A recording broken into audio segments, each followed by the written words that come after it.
안녕하세요. 한동호의 식이보감입니다. 오늘의 식품 주제는 바로 무화과입니다. 요즘 본인의 식탁에는 무화과가 자주 올라옵니다.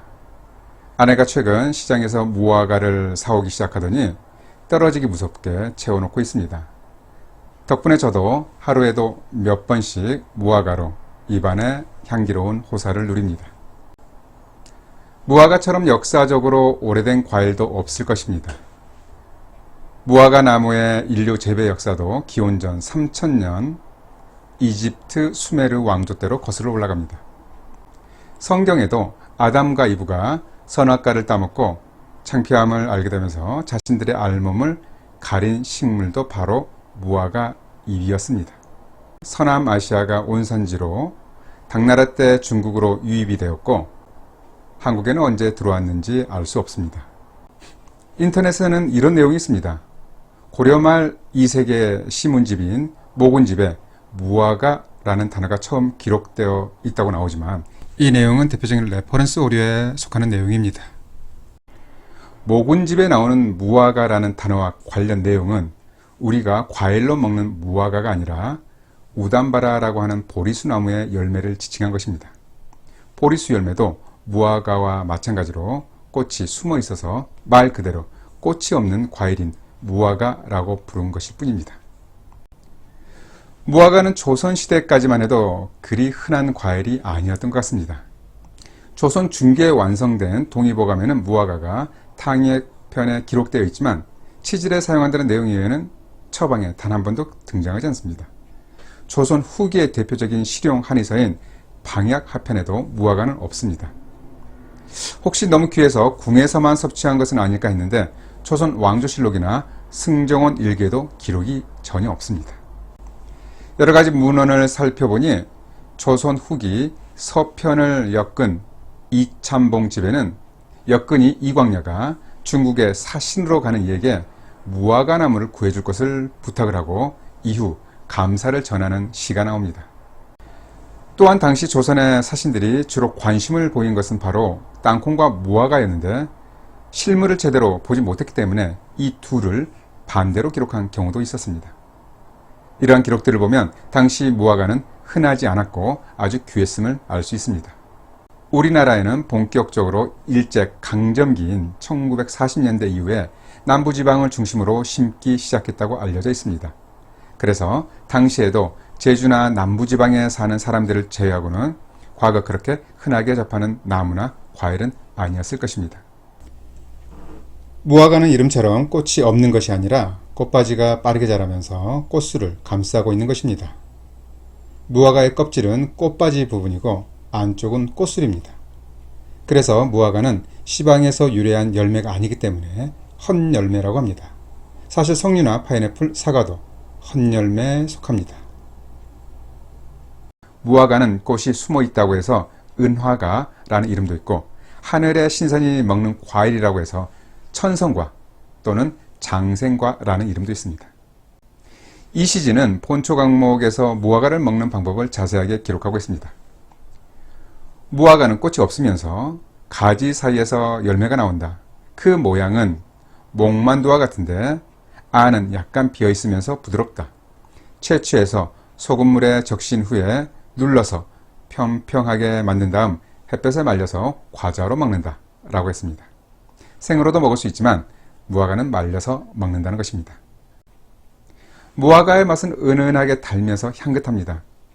빈속에 씹어 먹으면 입안이 화사하면서 마치 적은 양의 박하잎을 함께 씻는 것 같습니다.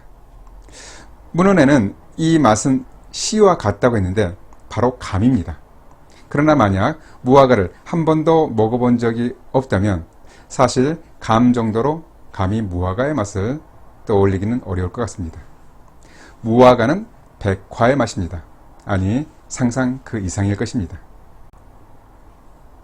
무화과는 맛도 좋지만 건강에도 도움이 됩니다. 먼저 무화과는 위장약입니다.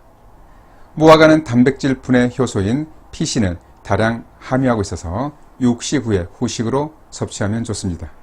또한 식이섬유도 풍부해서 변비에도 좋습니다. 무엇보다도 속을 편하게 하고 설사를 먹게 하는 것은 무화과의 가장 중요한 효과입니다. 본초 강목에는 무화과는 맛이 달고 기운은 평이하면서 독은 없다.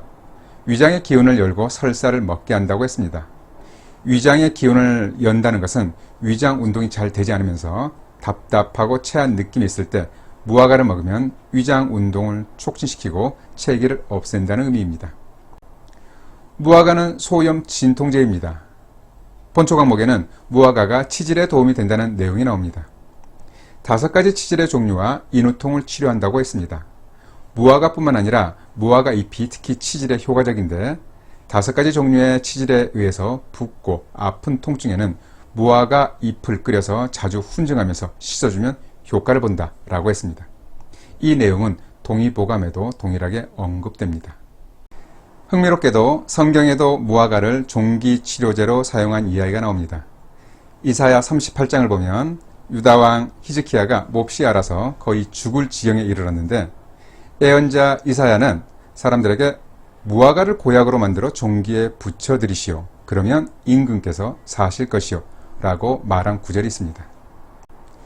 치질, 인후통, 종기는 병명과 장소는 다르지만 모두 화농성 염증성 질환에 속합니다. 피부나 점막의 경우 모두 해당될 수 있습니다. 따라서 밖으로 보여지는 피부의 염증은 무화과 열매나 잎을 찢어 스포를 하거나 다려서 씻어줘도 좋고 몸 안에 있는 인후부, 식도, 위장관 점막의 염증은 섭취함으로써 효과를 기대할 수 있겠습니다. 무화과는 피로 해소 효과가 있습니다.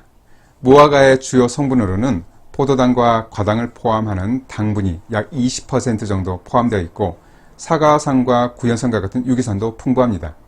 따라서 피로시에 무화과 한두 개만 섭취해도 바로 기운이 납니다. 이것은 당분과 유기산이 빠르게 흡수되면서 항피로 효과를 나타내는 것입니다.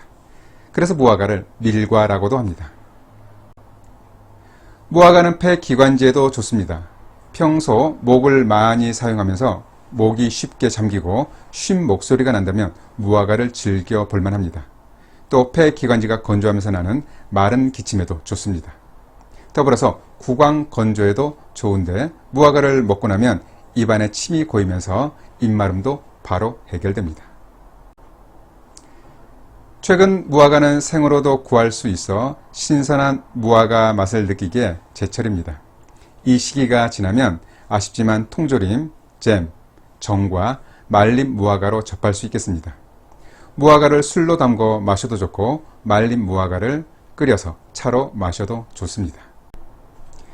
무화과는 과거 지중해 지역에서는 무척 풍부했고 널리 식용되어서 가난한 자의 음식이라고 불렸다고 합니다. 아마도 당시 일반 서민들은 위장병이나 염증성 질환은 별로 없었을 것 같습니다. 그러나 무화과는 이제 현대인의 약식이라고 불려도 좋겠습니다. 무화과는 일부러라도 챙겨 먹어야 할 약과입니다. 잘 들어오셨죠? 지금이 제철인 무화과를 한번 드셔보시기 바랍니다. 그럼 오늘의 한동의 시기보가 마칩니다. 감사합니다.